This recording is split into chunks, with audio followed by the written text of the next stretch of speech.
Oh, Rachel is stunning.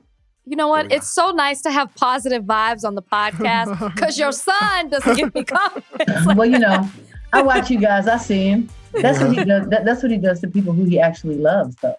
Mm-hmm. Tell me all the secrets. Tell me all the secrets. I'm getting ready to give you some real tips, though. What you really need to know is, like, people he's absolutely crazy about, he respects, and he really likes, and he appreciates their talent. That's what he does. So I don't know why. We would prefer to be kissed and hug and cuddle, but he doesn't do that. He like pluck you in the side of your head or say little things to you like, not so great. You've done an excellent job, and you have. And he's like, well, you need a little improvement could go in there. You could do that, Right. But he loves you absolutely. Right. So, I love the insight. Wait, so Thought Warriors, what you're hearing right now is the voice of look at her drinking. The voice of I've earned the right to drink. You have earned the right to drink. Of the other part of me, my soulmate. Actually, not my soulmate, my soul creator. I don't know how to. I don't have the adjectives. I don't have the adjectives to discuss. I can easily be your soulmate. Okay, you can be. This is my mom. I can easily be your soulmate because your soulmate is not necessarily somebody you're in love with. It's right. The person who you love and respect. I can be your soulmate. Right. Okay. So there it is. I can't get through the intro. It's Crystal Ellis. My mother is joining us today. Parents' Day here on Higher Learning. Everybody clap for my mama right now, Mom. Thank you, guys. Mom. First of all, Mama, what you drinking on? This is a little Cavassier. Cavassier. Yeah. Okay. A little cognac. So why are we drinking? Because I want to, and I can. I'm 65 years old. Yes, you can. And you even have it in the proper glass. Yeah. Like she's sipping. You're a whole mood right now. My whole thing. I can do that. So I can. I know that you can. I know that you can. Look, don't look. Mama, I want there's a lot of stuff we can talk about, right? Yeah. I'm sure Rachel has a lot of questions that have to do with me and stuff like that. It is Parents' Day. We're celebrating the holidays. That's all I want. That's all I ask for. You want that real, don't you? Mom, that's all I want. Yes. But before we do it, can you please tell the story of you and Keith Knighton with the etching pencil when you got to because this is to Glasgow Middle School. Yes, this is going to give you guys an example of where I come from and how I look at the world and how long we've been going through some of the things we've been going through as Black people. Mom, tell everybody what happened to you when you got transferred to Glasgow Middle. Mm-hmm. Okay. First of all, let me explain this. None of us Black kids wanted to go. So everybody who thought integration was a big thing and that we all wanted to run there and go to school, we absolutely did not, because we left teachers who treated us like mothers and loved us. But just so happens, the first day I was going to Glasgow, and I got off the bus. I was always a lingerer because I didn't kind of chill with groups too much. So I lingered, got off the bus, and the duty teacher was standing up against a pole, and this big, tall monster of a white guy. He was huge, To me, I was only like, at that time I was like 5'2" or 5'3". I was running tracks. I was like 100 and some pounds, right? So he turned around when I got off the bus and he said something. He said, nigger, said, we can't find your way, nigger.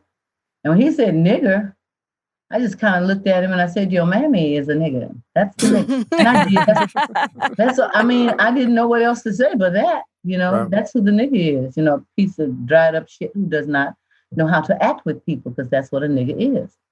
And so he turned around and he took his fist. He punched me in my eye. He actually assaulted me in such a way that after he punched me in my eye, I ran and I jumped on his back, and he flipped me over his back, and he took his foot and he stomped me in my stomach. And the duty teacher was standing up against the pole smoking a cigarette. It's just this little girl, right, from South Baton Rouge. And he was huge. So my eye was messed up and I was hurting. And when I went to my first hour class, it was art, right? And so he was standing at the table, in the corner, and he did not see me walk in. You happened to be in your first period art class. He was right there, right there. That's because God will do things for you, amen. And he was standing there, and I looked at him, and I saw etching pencil. And now, I didn't tell people care. what the etching pencil is. An etching pencil, tell him. So the etching pencil is the pencil. It's like the pencil on one side, right? But then on the other side, it's got the little spike thing, like the little metal thing, right? You guys have seen this. You use it to make a circle or whatever. It's called compass, etching pencil or whatever. Yeah. Right? So that was one of those. So I saw him, and I grabbed the etching pencil, and I walked up behind him, and I just like stabbed him 3 quick times. And he screamed. He screamed like a little whining baby. I'm like, what kind of punk are you?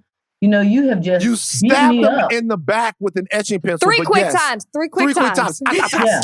3 quick. Yeah. Okay, cool. And I did. And so what happened was the children of the class ran to get the principal or the assistant principal. But in the meantime, here comes the teacher, and she faints. Of course, that's what white ladies was doing back then. She faints, right, which made it all the worse. And blood was spewing out of him everywhere, and he was screaming. And I was standing there looking at him like, "The hell are you screaming for? Why you?" And going through my mind, I'm like, "You have just beat me unmercifully, and you're standing here screaming because I stabbed you in the back." I didn't understand it. Right? Okay. Why you? I understand. Wait, he was the guard or he was a student? He was a student, just like me. And this is the first day? First day. So, but let me tell you how things happen. So, of course, I walked from Glasgow, it was almost like, I would say 4 miles. So I walked from Glasgow to our house, right? To the home where we lived. By the time I got there, my dad was coming to home because he was working at the post office. So he got home, I walked in, he looked at before I tell you that, the assistant principal took my hand and put it behind my back, and he twisted it up and dislocated it and put his foot in my back and pushed me off campus. So that's where I was. That's where us little Black kids, that's what we had to experience with no counseling, nobody to defend us really except our parents. So my dad gets me in the car, we go back to the school. Of course, the assistant principal, coward, locked himself in the office, wouldn't come out. You know what's going to happen. Right. And then I get expelled.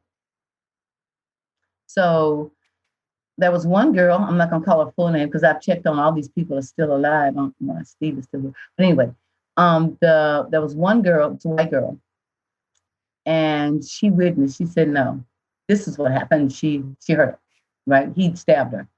So I ended up. No, he beat her up. Not you stabbed him, but she vouched for you. Yeah, I stabbed him, but she witnessed to the stabbing.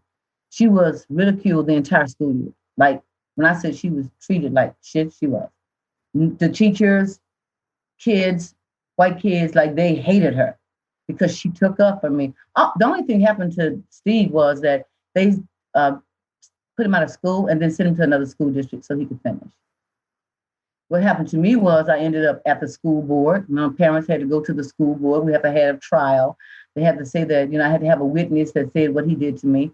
But that's what happened the first day. We didn't want to be integrated. You didn't want to be integrated. Interesting. Did not want to be integrated. For reasons like this. What grade? 7th grade. We didn't want to be integrated. Why?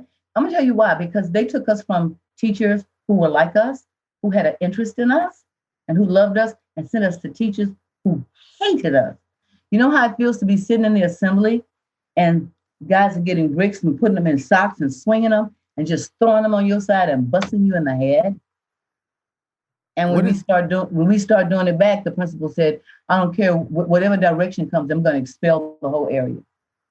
Where'd they get the bricks from, though? Who was bringing bricks to an assembly? Was they like handing out bricks like before y'all walked in there? Like where was the bricks coming from? No, the white kids were doing it. We brought our own. We had ours in our purses and our backpacks on the bus because we gotten tired of it. So what you're telling me is before school, y'all would like round up bricks.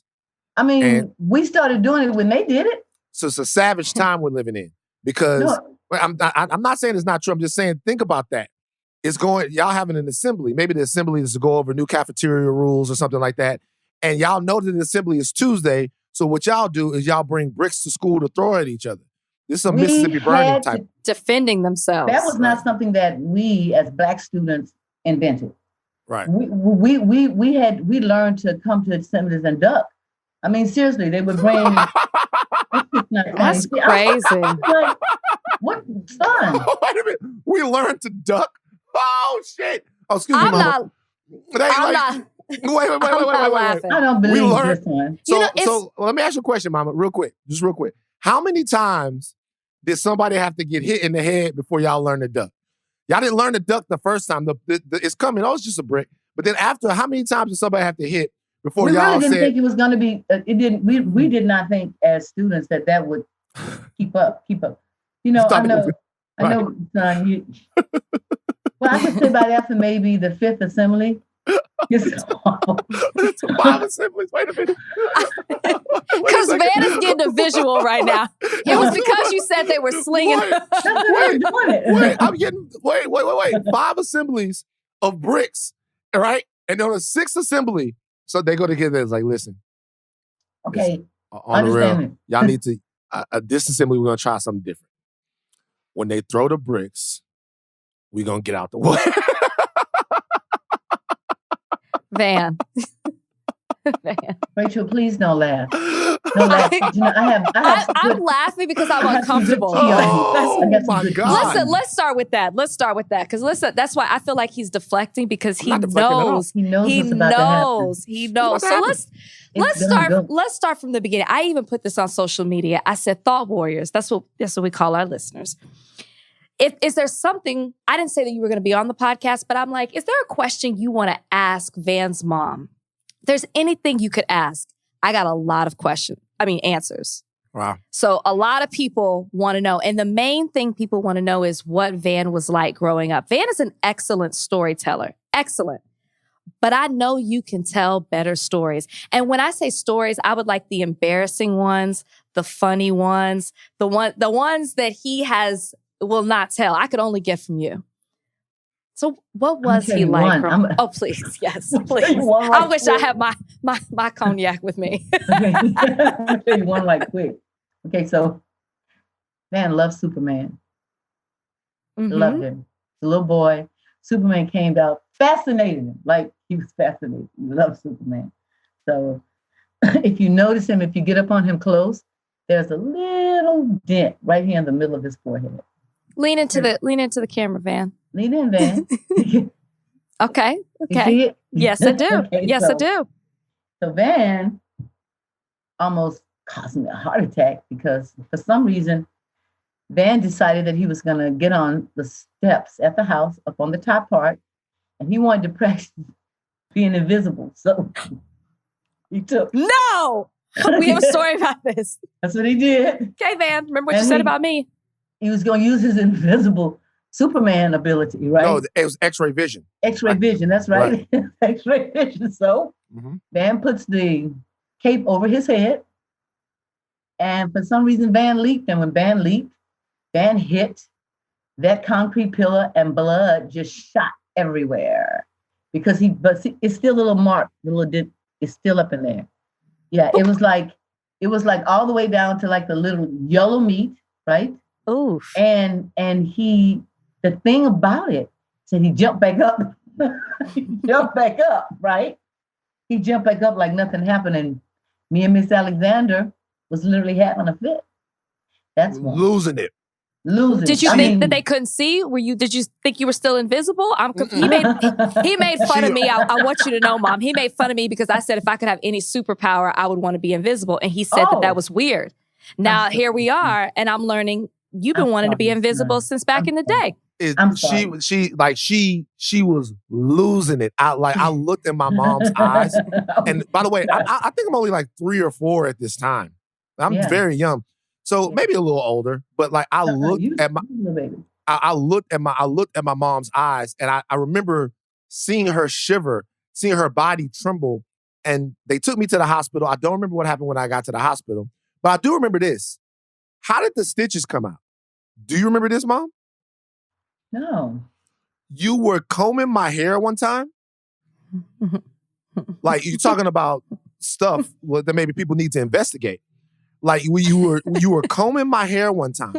One time you were combing my hair and you looked and you were like, is it time for those to come out? And I can't remember who was around. Maybe Kim was there. And they were like, Crystal, what you doing? And you started picking at the stitches with the comb. You started picking at sacrifices the mother will make for her children. I never forget this. You started picking at this. All of a sudden, you started taking the stitches out. Well, they were ready to come out. Didn't go to the hospital to get the stitches out. You started taking the stitches out. And then I remember under the stitches, there was like when they come out, it didn't hurt. It was just, but there was dead skin and coming off like that. I can remember. It's scab. And then like I saw the little white part. And then that scar right there it's harder to see now, but that scar has never left from when I don't blame that on mom. You the one who covered yourself up with the cape and took a leap. It was gonna be a scar no matter what. Look, first of all, here's the thing that you guys don't have to understand. You guys are looking at this in hindsight. The reality is, what if I would have discovered that I had X-ray vision? Okay. Then what? No. Then what? The reality then what? is. Then what? I believed in myself. So I believed in myself. I believed that I could see through. By the way, through a towel is what I put over my head. Exactly. I believe that I could see through the towel. Not a curtain, but you might have been able to see a little bit something through a towel. Right. See, I'm like, what the?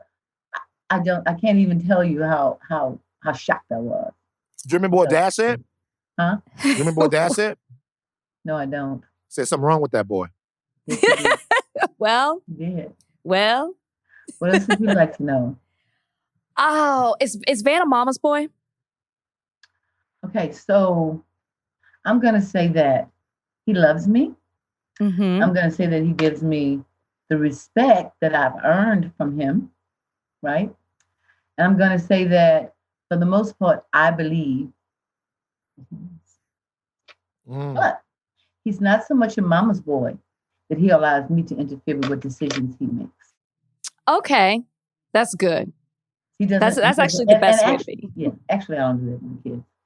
She doesn't. I don't get involved. She doesn't. See. Here's the thing, Mom. I'm gonna ask you a question. Might be a little bit of a tough question. Okay.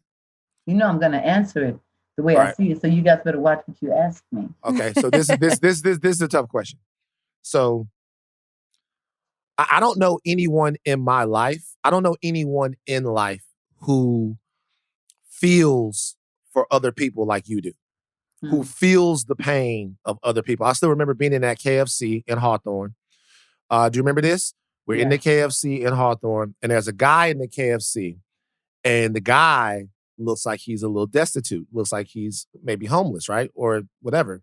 Yeah. Mom walks over to the guy and tries to give the guy money so he can get something to eat, and then the dude takes out a wad of money. A wad. And goes, a wad. I'm like, don't worry, baby, I got plenty. That man must have just been coming from work. Like he had a wad of money.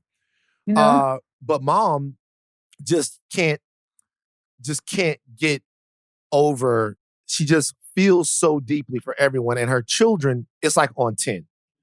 It's like on 10 when we go through something, she goes through it worse than what we go through it. Do you, in any way, feel like you've devoted too much of your life, your feeling, your energy to the people around you, and that you haven't in any way taken enough for yourself? You want an honest answer? The Yes. honest answer would be absolutely. And the reason I'm saying that is because we were raised in our generation to give everything to everybody else, to be sure that everybody else was taken care of but us, because we were not considered something to be taken care of during our era. It was my job was to be sure that your dad had his breakfast and his clothes done, and that you and Ebony had the clothes you needed and the food you needed and home cooked meals, and stuff like that. It was, and the way I was working, I was almost hitting 12 hours a day when I was doing a loan officer, and then coming home cooking 4 meals and then trying to clean up. So if I'm going to answer you honestly, I'm going to say, yes, not that my love for anybody is decreased by what I said to you, but the idea that I realized here at 65 years old that there's so many things that you guys were strong enough to handle that I over nurtured you about, like just being that person who had to be there and huddle a little bit. So I would say yes, and then I would say no. So I'm kind of in the middle on that one. There is nothing I wouldn't do for you. There's no place I wouldn't go for you guys. But um, I should have known myself a little bit better, because after your father and I divorced, I had no idea who I was actually. When I wasn't able to get up, even after our relationship, how it ended, I didn't have the ability to get up and truly make a decision. You and Ebony, I was happy because you guys were grown. You were going down your own path. But yeah. Mm-hmm. Yeah. What do you think? Do you think that I gave too much to you guys instead of giving more to myself? Yeah. And I the only reason why, I feel that way, number one, like what you just said, you talked about what sisters go through, and for me, of course I do. Of course I do. But at that time, I gotta be honest with you, I couldn't see it. The only thing I could see was that if you needed something, you went to mama. And now me being 40 years old, I couldn't see when people need peace and quiet, when people need you to help them by helping yourself, when people need that, like I couldn't see any of that. Only thing I could see then was that if I needed something, or if something had to happen, then there was one person I knew that I could count on. And because of that, I probably went back to the well a little bit too much. And I'm happy now that you are a successful writer and a successful business owner, and that you have come to know yourself. And that makes me happier. That actually makes me happier, honestly, than anything. Yeah. That's actually, been able to happen for you. And since we're here, I am very, very proud of you. Thank you. Yes. Well, thank you. Don't make me start crying because you got on mascara now. No. All of us. No, I love that you had that moment, Van, because what I was going to ask your mom is, what is she most proud of you? But and you definitely, Mom, I would love for you to answer, but I love that you took the moment to say what you're proud of her for.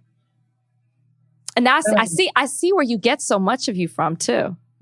Yeah, it's all her. What I'm most proud of, Van, he's his own person, right? And he has created a world for himself, outside of where he came from. Okay? Mm-hmm.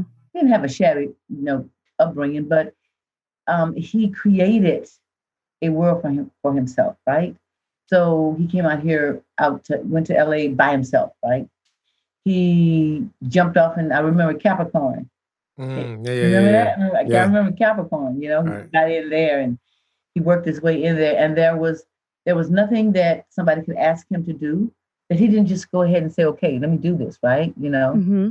Let me learn this. I'm going to do this because this is knowledge. It was like he humbled himself when he came out here. He learned a lot of lessons too, right? Mm-hmm. But he didn't stop, right? He did not stop, right? And that's one of the things that I admire about him. And also that his heart. He does have a loving nature, right?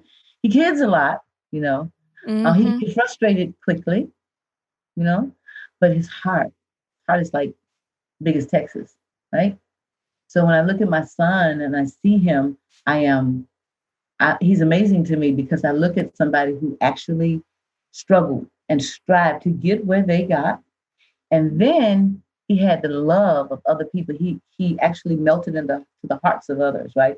And I could see that by looking at the posts when people came behind him, and the things that people would say. You see the negative stuff, but there's a thing you can do for that. But that's what I love most about him. He tries to embrace, and he helps. I tell you, he loves you. He wants others around him. He's just not the guy who says, "Let's try to do it." He wants to see everybody around him successful. Mm-hmm. That's probably maybe because he doesn't want them borrowing money from him, but I don't know. Or to bring him down. Yeah. He wants to see everybody successful. So that part of him, and his character, his nature, it's just loving nature. It really showed up, when he went to the thing with that 30 miles on people. But it really showed up because it showed up because it showed that he's a man who says, "You're not going to break me. No matter what the system does, you're not going to break me." You know, you know. And if I have to take some time and go in, still not going to break me, because he expresses unconditional love. He got that from me. That's the only way I made it. I had to embrace love. So I love that my son loves the way he does, and I love that my son encourages, right, everybody around him. He loves them, but he picks on some people a lot. I like Van so much more after talking to you. Really? Yeah, I really best, do. Yeah, I'm a fan now. She's the best salesman. So people have asked this about you because I mentioned it on the other podcast, Way Down in the Hole. I talked about some of the hoodoo that you've been accused. There's been accusations coming from my father's side of the family that you and Momo, is Momo there? Mom, that you and Dan's Momo telling people on national television on this big old podcast that we're hoodoos. Come here, Mom. I'm not saying that you guys are hoodooers.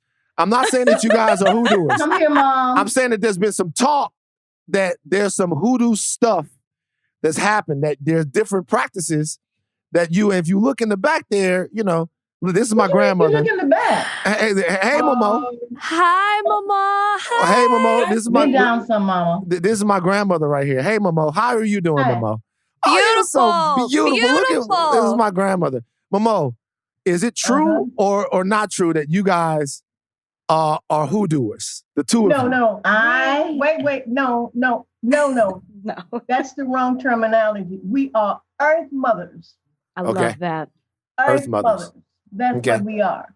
Earth mothers. And natural healers. Thank you. Earth mothers and natural healers. I'm a universal spiritualist. Okay, I need to come home. So I need to get down there. So wait. So I just ask you a question. And let us embrace the feminine, divine energy of everything that we are. Because you know what? I'm gonna tell you another reason why men attack us. I don't know because I'll tell you why. Can I tell you? Can I tell you why real quick? Can I tell you why real quick? Because they know of our power. No, I'm not attacking. We've always been the more powerful. Wait, I'm not attacking. I'm saying. I'll tell you why I'm saying this. I'm telling you why. Because one time I was at the house and Dad was in the house, and Dad walked out of the house and he saw some broken eggs down. He saw some broken eggs in front of the house and near where the little garden thing was, some kind of thing. And it was early in the morning, 6:30, 6:45. You had just left early in the morning. And Dad said, Van! And so that's you remember how he used to call me. And he calls me in there. And I hear his truck running, right? And the truck is running. And he goes and he says, I want you to come here. I want you to see something right now. I want you to see something. And I'm like, okay, Dad, what's going on? It's early. It's early in the morning. And he goes, son, I know I can't never talk to you because you don't want to believe nothing about your mama. You don't want to believe nothing about your mama. But I'm going to tell you something right now, boy. Come here. Look at this. He said, your mama and your Momo, they some hoodooers. And they putting a hoodoo spell on your daddy. They putting a hoodoo spell on me. I'm telling you, if my tires bust out or something happened to my boots, I don't know why. I'm telling you right now, it's because your mama and your Momo are some hoodooers. And I thought, we've never really talked about whether or not you and Momo are, in fact, hoodooers. Okay. We've never had this discussion before. So I just decided, not while everybody's listening, I'd ask you, two beautiful women. We're going to have to tell him something. First of all, from my experience in religion, and I'm a Baptist preacher's granddaughter, deep in the church. Okay, doing everything that I thought was right. Okay, so I was raised in the church. You were raised in the church, right? Sure. But we were raised based on our environmental conditioning. Okay? Right. So, I learned by I learned by discovery and research and listening to that inner voice that I'm sorry to tell you that one way is not the only way for anybody to get anywhere. Because if that was the truth, then we're going to say 3/4 of the other world. The world is going to go, I'm a universal spiritualist, which means every aspect of my ancestors, what they did, I'm talking all my ancestors. I'm even talking about the white ancestry. Them Wiccans be working on something. We have white ancestry in us. Come on, let's be real if we're going to go ancestry. So I found out that all of this plays a part in the natural frequency of the universe. Okay. And when I see you laughing, Van. So when you start talking witchery or hoodoo to me, first of all, I give respect to the Voodoomists because that's a religion and a faith. Yeah. You can look at me like you want some. Slap shit out you when you get home. Okay. I'm definitely coming home. Okay. Yeah. Okay. But what happens when you do that? When you come at it like that, for one thing, you disrespect a lot of people. Your grandmother on your father's side, and your grandmother on your mother's side. But let me tell you about your grandmother on your father's side. Oh, I know. That lady right there. See? And your Uncle Gil Bishop G.T. Lathan did some dark and unruly shit to people. Okay. Now I'm gonna say that. Right. So you can say whatever you want. I was scared of your grandmother. On your daddy's side, a little bit, because she did some raw shit to people, you know? Yeah. And you can't say anything. You were terrified of it too. Remember when you I was terrified. And I still know. I saw a lion. I promise. When I was a kid, he did. My grandma, rest in peace, my mom. When I was a kid, I walked in that room and I saw a lion with wings. Yeah. I promise you, I saw a lion with wings. Terrified. It was a miniature one. A little lion with wings flying around. It's a true story. See, we get into some real South Louisiana shit. I actually don't doubt you. I don't. You know I have family in Louisiana. I don't doubt you. I saw a lion with wings. Work here. Like, if Van's talking about my room, but everything in my room is about a frequency of unconditional love. I mean, I would like to know, what could you say about me as a universal spiritualist? Nothing. You're talking about hoodoo and voodoo. Hoodoo, let's get it straight. Hoodoo. It's more or less alchemy, where if somebody wanted your man or wanted your woman, you know, there's certain things that they would do to their food or what have you in order to draw them near, right? Right. Hoodooing you. I'm hoodooing you. I'm not saying nothing about it. Voodoo, much respect. And I'm not saying I don't have, but look, y'all hoodooists, don't mess with me because I ain't scared of it. I just want to say this out in the universe, right? So we'll have an understanding. I'm not going there. Stop, Van, with the hoodoo. But sometimes the things we do may look like hoodoo. Right. Right. But it's not. I get you. It's not, but it's not hoodoo, right? Because and we all have respect for Jesus, and it's all and Jesus, we all believe and worship Jesus, right? We all believe in what? Jesus Christ. What about it? Is it okay? What about Yeshua? Okay. Don't start with me, but I take you to school. Okay, no school. Because people are school's out. We gotta have a part 2. And I'm not saying at all that, because my background is Christianity, okay? But guess what? I was from the side of Christianity where I was a kid sitting back there in the back. So I know what the deacons and my grandpa and them was doing. Don't make me go there. He was a love preacher. Everybody loved your grandfather. Loved him. But after he got out of church, raising that hand up, screaming that voice back saying, Jesus, he was in some ass. Well, and the point of it is, they're all men. And I mean, they're all men. She always takes up for those guys. I take up for him because he's a good father-in-law to me, and I loved him dearly. And he didn't do no more than the rest of those preachers did, who had a swinging, you know what? They was all getting some. So, Momo, you think it's okay for preachers to go out and have a little bit of sex on the side, is what you're saying? You know why? Yes. He can do it. All the rest of y'all do it. All the rest of y'all. All y'all. All the rest of you do it. So why can't the preacher get him a little bit too? Ain't no fun unless we all get some. You're right. I like all right. Listen, you ladies, I love the two of you guys so much. I love you. I love y'all so much, and I hope that people got a little bit of a taste of the amazing. Get on here and cut up today. I can't wait till you get home, Van. We got something for you. So we can watch Perry Mason together. Perry Mason. That's what me and my grandmother watch together. Perry Mason, Little Bill, sometimes some Matlock. That's Matlock. right. No, that's my show. No, Little Bear. Little Bear, not Little Bill. Little Bill's wrong.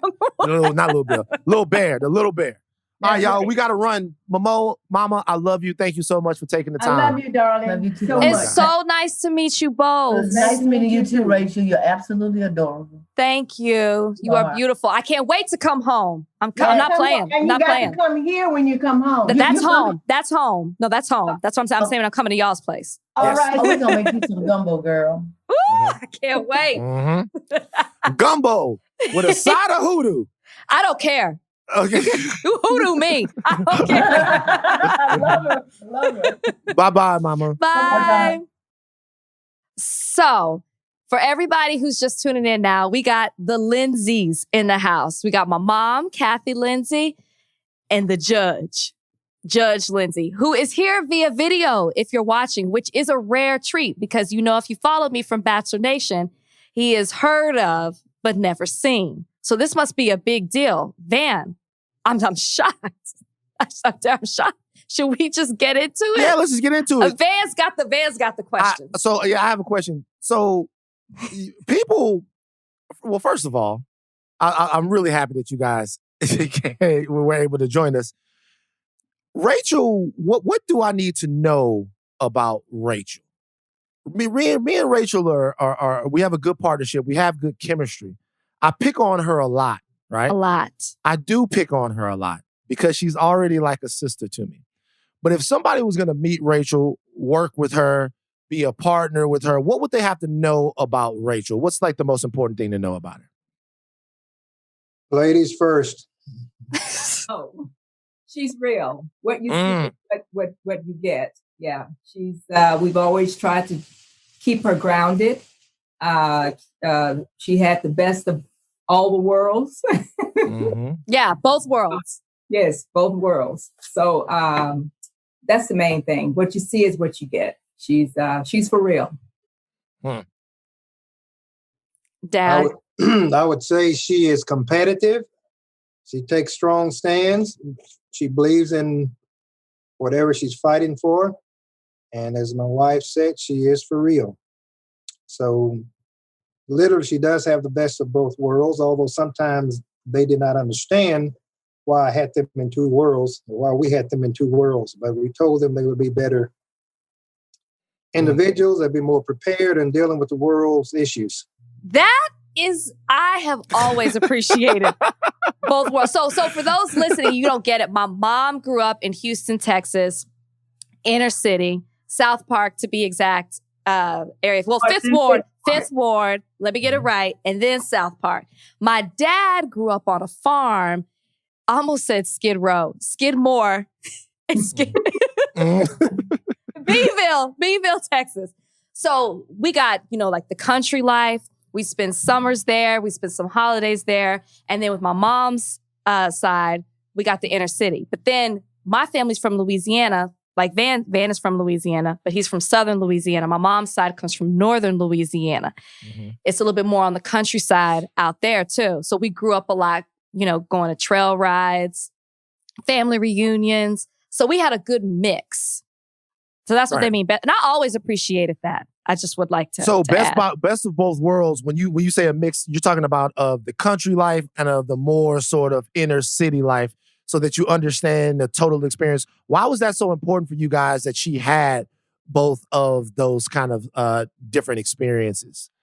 Well, I would say this, first of all, it's not just country versus city. At one point, she and her sisters complained about going to a school that was predominantly white. And I told her, you need to know how to function in that world because they are the ones who run the country. At the same time, we want to make certain that you stay grounded in your roots, know the other side. I always think blacks have the best of both worlds because most blacks know how to act when they're dealing with whites. Conversely, a lot of whites do not know how to act when they're dealing with blacks. And I mean, for example, I tell my colleagues sometimes, look, I have no problem going to speak to 1,000 people who are all white, but some of them would feel uneasy if they had to speak to 1,000 blacks and they were the only white there. So you got the best of both worlds. And frankly speaking, if blacks were in the majority, they may have the same view that whites have now. But I think it's very important that you're able to function in both worlds. And also always remember from where you came. That's right. That's right. That's why I didn't lose myself on The Bachelorette like they thought that I was going to. What was it like for y'all when y'all saw that she was going on The Bachelorette? Seriously, your look at mom. Your little girl is gonna go find love on the TV. What did y'all think when y'all heard that? It was everything against what we had raised her to be.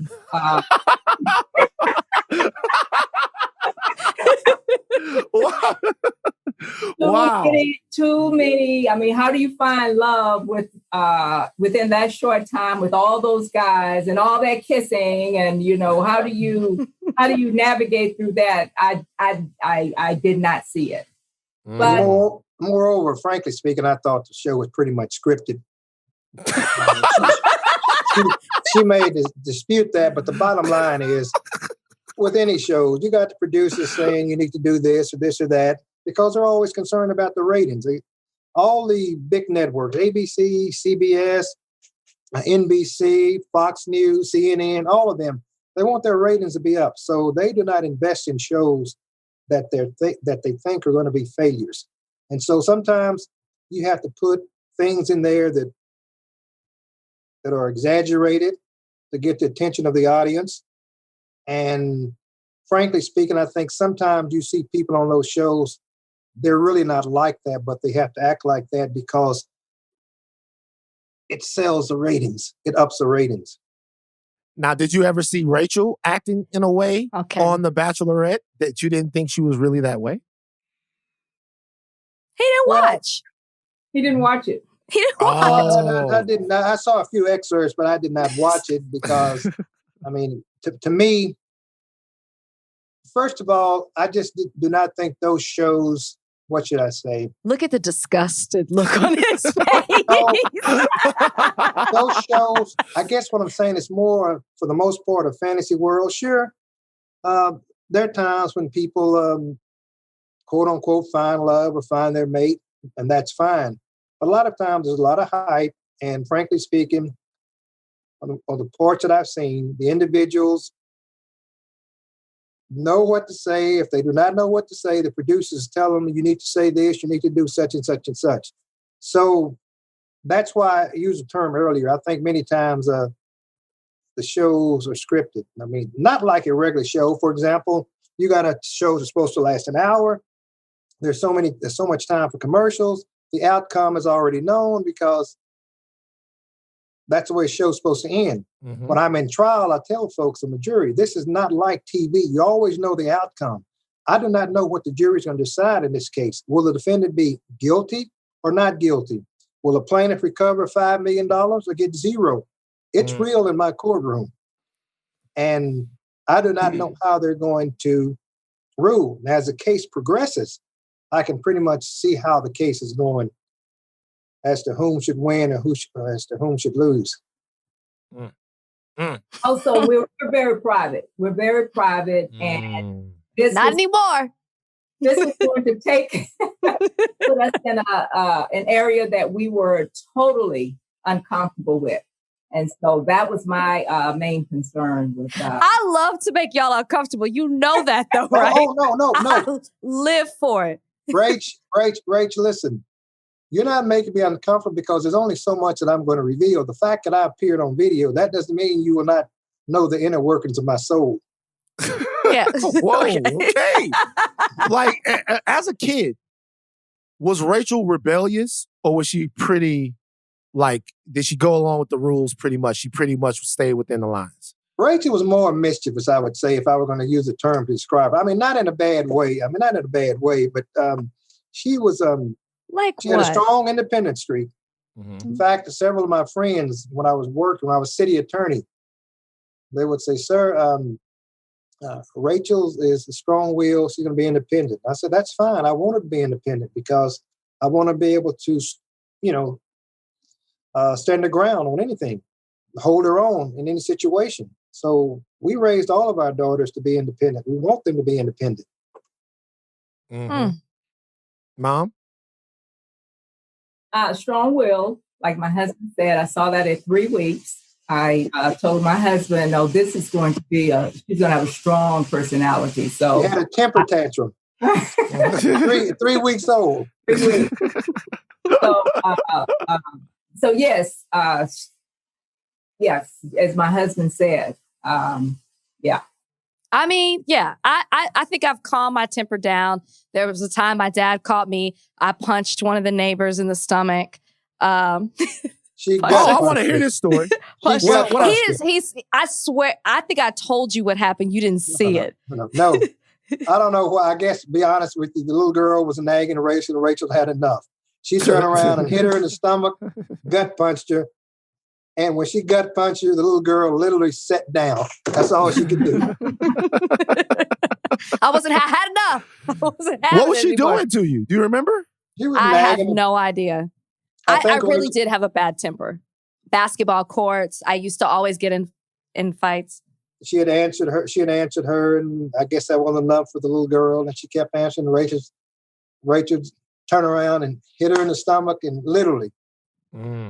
And he loved it. I didn't even get in trouble for it. The little girl sat down. I mean, that's how hard she hit her. She sat down. What did you guys expect Rachel to be doing with her life? I don't like this question. What did you guys expect her to be doing with her life? And is it anywhere near what she's doing right now? Well, it doesn't surprise me that she's in the entertainment field, but I thought why? I suspected, though, I expected, that's the correct word, that she would practice law a little bit longer. I didn't think the transformation would come this quickly. That is called disappointment. That's not really a disappointment. It's just more of, instead of making an oblique turn, you took a hard left or a hard right. That's all. I only know how to do it that way. And Mommy, you were shaking your head vigorously when you said, no, this isn't what you expected me to be doing with my life. I never saw that. Never saw it. I saw sports. I saw you more as a journalistic sportscaster or something like that, because that's what you went to New York for. And you were in NFL? What were NBA. Intern. So that's where I saw you. Now, do you guys have any questions for me? Is there anything, I know that you guys listen to the podcast off and on. Is there anything you guys want to know from me? Not so much no, but let me just say this. You know, I've listened to parts of the podcast, and I can tell that you are quite intelligent. You can think deep, but sometimes in the way you express yourself is not the best way to do it. I mean, for example, I don't know whether you're trying to do it for humor or for emphasis or what, but I would say there are too many curse words. And here's why that's important. As I stated before, I think you're intelligent, or what we used to say, my generation, you're hip. I guess what your generation would say, you woke, you know what's going on, you're aware, you know what's going on in the community, and that's good. But when you're delivering your message, I do not think it's necessary to use that profanity. Here's why.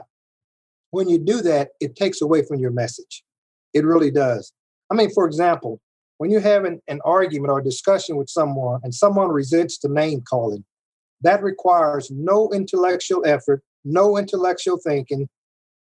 It simply shows that the person can only call names rather than to meet the opponent's argument with a cogent intellectual response. So when you curse, it really adds nothing to your delivery. You're not being a comedian. Not on Richard Pryor. You're not. What's that group? I mean, The Kings of Comedy? Kings of Comedy, D.L. Hughley, Steve Harvey, Cedric the Entertainer, and who was the fourth one? Bernie Mac. Bernie Mac, rest in peace. You're not doing it for entertainment. So I really am having difficulty understanding what value does it add to the program. Okay. Is it? Okay. Miss Lindsay? F-bomb. It's the F word. You love the F word. I love the F word. Okay. That's a fair critique. Fair criticism. In my opinion, this is what I would say to that. What I would say is when you're doing a podcast, especially a podcast like this one that goes on an hour or 30 minutes or whatever, to me, it's always important for me to communicate with people in plain speak. In the way that I would talk to them if things were in sort of a less formal atmosphere, meaning this isn't really CNN, and this isn't a forum where I'm trying to be my best self. It's a forum where I'm trying to be my most authentic self.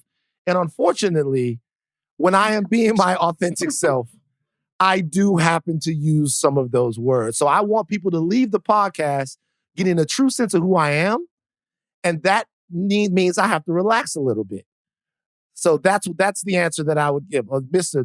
Lindsay Judge Lindsay has absolutely zero tolerance for that answer. it made Judge Lindsay had zero. It went nowhere. It's an answer that, frankly speaking, I reasonably expected you to make. Mm-hmm. I mean, just because I'm a judge and in the courtroom, I know what goes on in the real world. I knew what went on in the real world way before you did. So it's not that, as the Bible says, there's a time and place for everything. The question is, what's the time and place, or why is it necessary when you convey a message like that? I mean, for example, under the circumstances that you're describing, I'm trying to see what utility or what use does it bring to your podcast? How did it make you more marketable? How did it make you more acceptable? How does it increase the number of people who want to listen to you? Now, for example, if it's an emergency or something, you may have to use those words to get somebody's attention. Mm. And that happens, that's what police officers say all the time when somebody's not complying with their instructions. They use those words to make the suspect or the person who's going to be arrested realize that, hey, we mean business. We want to get your attention. And the way to get your attention is to use those kinds of words. Now, there's a drawback to that. So this is a segue into something I wanted to say. Mm-hmm. The problem with that, and here's a good example. When police officers use profanity in dealing with the people they're about to arrest or they're questioning, that turns a lot of Black people off, and rightfully so. And here's why. They want to be talked to just like they would talk to white people. They do not talk to white people like that. Another thing I do not like police officers do. Don't come up and say, hey, bro, to me. You don't know me at all. You would not tell a white person, hey, bro. So it's insulting for me when a white police officer comes up and says, hey, bro. And I've corrected them too about that. You call me sir like you call anyone else. The whole thing is we want to be treated equally, just like you treat the mass population. Why treat us differently? Because when you call us that or you say that, you've already made a decision in your mind. I'm talking about the police officer. Hey, I can treat this person differently. I do not have to give him or her the respect that I would give someone else. Many times the confrontations between Blacks take place because police officers do not know how to approach a Black people. That's very important. Yes, sir. The Bible talks about that too, about a soft answer turns away anger, but grievous or harsh words stir up wrath. In other words, when a police officer snaps at a Black person or calls him or her something that's inappropriate, there's going to be a response. And then the conversation is escalated. The next thing you know, the police officer wants to arrest the Black person or the minority person for something that's really not even a crime, or something that he or she, the police officer, goads the person into doing. So words do have meaning. That little old saying about sticks and stones may break my bones, the words may never hurt me, that's a lie. Now I understand why it was said, because older parents came up with it to make their children have a sense in how to deflect harmful statements made by other kids. Kids can be awfully mean. So he said, you say, hey, look, just say sticks and stones may break my bones, but words may never hurt me. The truth of the matter is words do hurt. That's why we have laws against libel and slander. So words matter. Words definitely matter. And I just think there's a place and time for everything. And when something's overused, it becomes a liability. It diminishes the effectiveness of your message. Okay, so there's a word that exists in the English language, and I think it's a word that's actually underutilized in the current times that we live in with such, binary political sort of opinions. That word is compromise. So I'm going to attempt to reach a compromise with you, Judge Lindsay. What I'm going to attempt to do right now is I'm going to plea bargain this. I'm going to try to plea. Gosh, she's probably always been waiting for this moment. I have. I've never been arrested, never been in court. I am fascinated with the way that the legal system works. You know what I mean? Probably the only man in my family that hasn't been arrested, but whatever. So can we... And you said that without cussing. Yes, sir. Yes, sir. Yes, sir. Can we get to a percentage decrease of curse words as an initial step? Because I'm going to be honest with you, cold turkey might be hard. But if I was to say that I would use 30% less curse words, would that in a way be a start to me coming around and maybe being a little bit more accepted by you, Judge Lindsay? That would be a step in the right direction. I cannot quarrel with that because nobody changes usually overnight. I mean, you do things out of habit. In fact, you do them so often and it just almost becomes second nature. So it's hard to remember to do that. You kind of have to count to 10. I mean, I guess Rachel will allow me to say this. You have to have that willingness to want to change. It was some years ago, I mentioned the word Oriental, and Rachel said, "Oh, Daddy, you can't say that. Can't say it.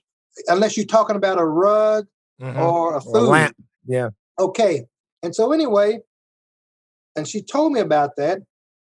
And what I had to do was make a conscious effort because when I was growing up, that's what was used. And so anyway, it took really not that long, but every time I would say the word Asian or where the person was from, okay? And I had one of my fellow judges a while back. He said, well, Judge, that young Oriental law clerk you have working for you.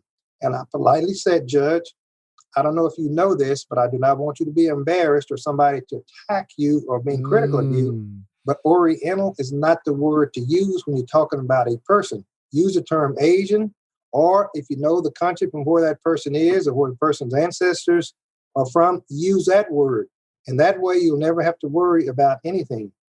And here's what you'll be surprised.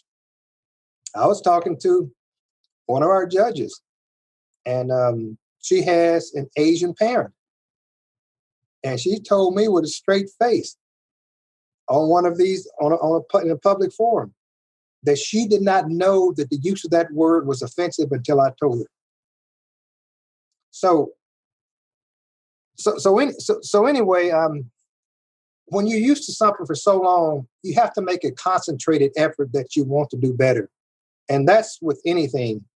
I tell people all along, they talk about being under the influence of drugs. And the reason they committed the crime is because they were under some drug. And I said, I understand that, but here's the real deal. Often I will require people to go and have drug treatment, whether it's counseling, whether it's coming in, whether it's taking medication. And some people will say it helps them, and other people say it will not help them. What I always tell them, you can have the best counselors, all the drug treatment in the world, but if you do not bring something to the table, it is not going to work. And getting it to work is you have to say, I want to do better. I need to stop this. And we do a lot of things by habit. Yes, there are addictions. When it's an addiction, it's even harder to stop. But things like cursing or using racial slurs, people should be able to overcome that, or using terms that are offensive. People should be able to overcome the use of those terms with just a minimal amount of concentration and say, look. Listen, we're going a minimum amount of concentration. A minimal amount, just try. We are going to dedicate the next podcast to you. And it's going to have 30% less cuss words. 30% less curse words. Right, Rachel, like when you give the example you gave, the minute you said that, I said to myself 8 or 10 times, do not use that word, do not use that word. And I may have used that word after you said it I may have used that word one time, but I think I caught myself when I did it, because I did not want to be considered a racist, or I did not want to disparage anyone. So I made a concentrated effort, and it wasn't that hard. Well, you're not the only one. Some other people have said that Van curses a lot on the podcast as well. And he knows it.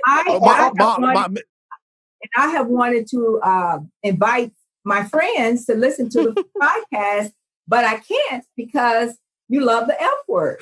Now, I grew up, my father cussed every day. Right. I mean, that was just a part of him. But we couldn't. We were not allowed to. So I understand it. But you're very intelligent. Very intelligent. I love listening to your arguments, your debates. It's a little jarring. Now, can I do something else? Is there any possible way that I can blame somebody else? Because I was raised in I don't want to. I know they say that kids in this generation, they like to blame other people, but the reality is that it's seeming you guys are so upstanding now. Look how much I'm standing up straighter. It seems like I was raised. If I could be honest.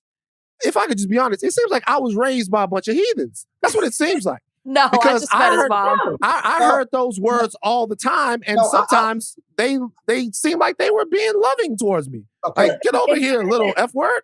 My dad cussed every day, and he would he would use the harsh words. But right.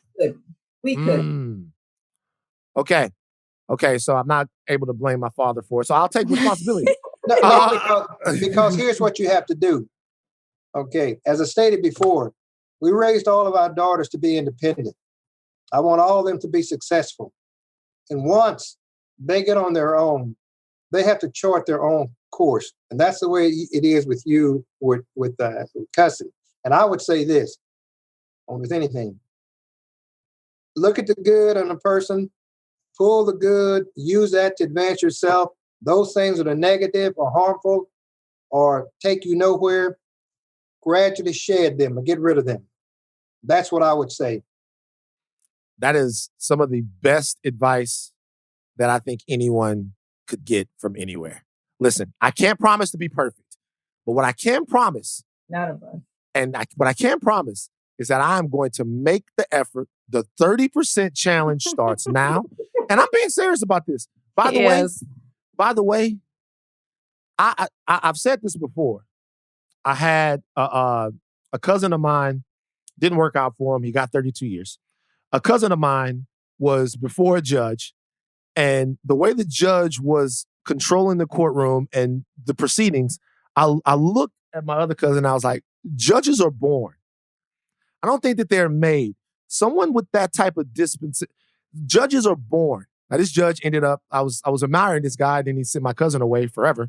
But I am terrified of you, Judge Lindsay, honestly. Oh, I can tell you had a full glass of water when we started. I've drank the water. Like, I'm being serious. Is that you actually gotten through to me, and the points were made in a very real way, and I will try my best to cut down on the cursing on the podcast. But let me show you something, how well you have done. You have not said a single cuss word in these 30 minutes. Right. So I know you have the power to do it. Yes. Wait till y'all get off. He's gonna make up. He's gonna make up for that 70%. Put it like this: you have the ability to do it. The question is whether you have the will to do it. Oh wow! You have the ability. That's been demonstrated here. And like I said, now you don't have to stop at 30% now.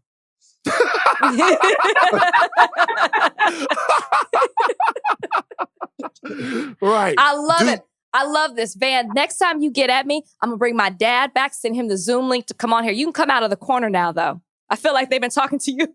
No, I'm good. No. No, I needed this. I needed this. Because here's the thing. A lot of people, they're too proud to let one of the OGs check them and put them back on their square. I'm not. The OGs. I'm here to be corrected. You know what I mean? Oh, well, that's good. But you know what I tell a lot of people? The biggest impediment to success is the inability to accept constructive criticism. I have learned a lot. I feel like a better human being from having met the Lindsays today. I really do. I really do. We appreciate you guys taking some time out of, you have like a whole law study right there. Look at that. Like that's a whole thing. It's the chambers. It's a chambers. The chambers. That's fantastic. I've never been in chambers before. This is, kind of a treat. Do you understand now why I'm a Cosby kid? I do. You get it. He calls me a Cosby kid. I do. Rachel is, we talked about Rachel being a Cosby kid, and we just finished talking to my mother, who's an African spiritualist. So there's a dichotomy here that works. And that's why the chemistry is so good. But I really do appreciate you guys talking with us today. Yes. I learned so much. Thank you so much. This was a big deal. Can I say one thing? Sure. When Rachel told me she was going to be working with you, I said, well, I like him because I'll never forget on TMZ, Rachel's name came up with the Bachelorette or something. And the others were being critical or they didn't know exactly what she was doing, but you were very complimentary. I can't remember the exact detail, but I thank you for that. Yeah, and I appreciate that, and I received that. I think I do remember what you were talking about. What ended up happening in TMZ, it's interesting what Judge Lindsay was talking about earlier, is let's say you're in that crowd of 1,000 people, right? If you're in that crowd of 1,000 people, when you're talking about you talk to 1,000 people that are white, talk to 1,000 people that are black, and you're the only black guy. After a while, what you start to do is you start to recognize inside of people sort of the inherent biases that they bring to things when they're not even trying. Because see, when someone's trying to be a certain way, it's almost childlike. You can parse through intentional racism and look through it, and it becomes comical after a while, like you really feel that way. But when someone's not trying to be that, when that's just inside of them, it's insidious because you can't talk them out of it. And so when you have 6 bachelorettes that you guys have glowing reviews for, and then you have 1 bachelorette and you have all of these problems, I'm trying to get you to understand that there's something behind that. Mm-hmm. And I see that. And I'm here with you every day. I wouldn't make a snap judgment on you, right? But I'm here with you every day. So I have enough of a case study to know how you look at things. And so in that particular instance, I was like, you guys don't see that there's a reason why you're picking her apart? And even if they can come back and say that there's not, then it's worth the conversation. No hurt feelings. But most of the time, the first thing you get is anger. And then the second thing you get is the come to Jesus moment where they're like, see, I almost cursed. I was going to say the D word, but I didn't. I stopped myself. But and I think that's what was going on. But I'll tell you what I didn't know was that the best thing to do would have been was to get Rachel on the Face or a Skype or let her talk to the people because she can handle herself way better than anybody else can take over her. She got that on lock. She don't need no help from nobody when it comes to breaking somebody down. Very true. You remember that. Okay. You guys. Thank you guys. Thank you. Welcome. You're welcome. You're welcome. Thanks again, Van. No problem. No problem. All right. No problem. Pleasure to meet the both of you. All right. Take care. All right. Bye, Bye, guys. Bye, y'all. Bye.